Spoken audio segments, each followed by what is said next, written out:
There are hundreds of thousands of skeletons in people's attics and basements. People just don't know what to do with it.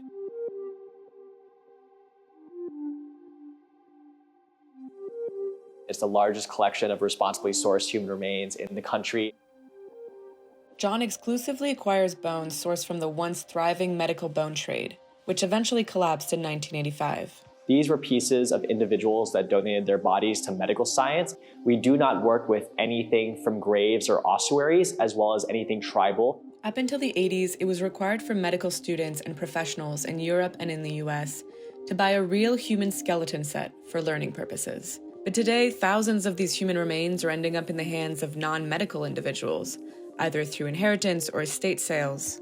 We get between 30 to 50 emails a month of people saying, hey, my grandfather just passed away. We were cleaning out his basement or attic and we found a real human skeleton. We don't know what to do with it. It's creeping us out. Due to how they were cleaned chemically, there's no DNA left in the bone, so they can't be DNA sequenced and repatriated because of this anonymity.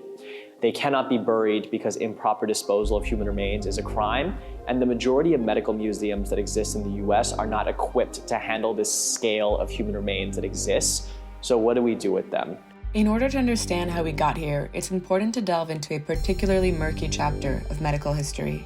In Europe and the UK in the 1700s and 1800s, there was such a need and demand for medical remains within the educational field that there used to be rampant grave robbing. This led to a myriad of laws that were implemented, such as the Murder Act of 1751. It stated that if you were a convicted murderer, the medical field could use your body for medical science. This still didn't quander the demand and need for medical remains, and it had gotten so bad that mausoleums were begun to be constructed to try to protect these remains, as well as cages on graves. The Anatomy Act of 1832 gave medical professionals and their students legal access to cadavers from workhouses, hospitals, and prisons that were unclaimed for over 48 hours. It also made it possible for families to donate their relatives' bodies for medical study. This is what eventually led to the medical bone trade, starting at around 1920 to 1984.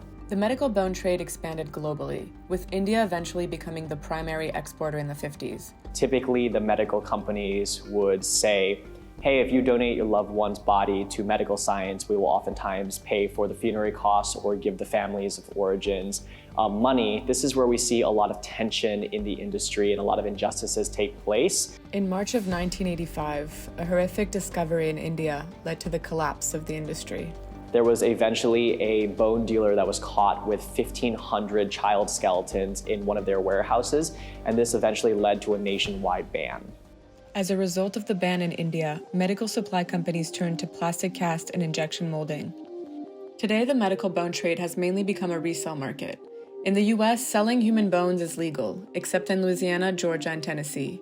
Our largest clients are schools and universities. Our second largest client are members of search and rescue. They buy our loose bones and use them to help train cadaver dogs to learn the scent of human remains.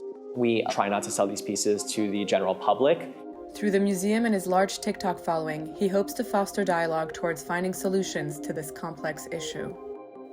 These are not decor, it's not a vanity. This was a real individual with a real life that should be treated with respect and dignity. So we do our best to preserve them and display them to the best of our ability.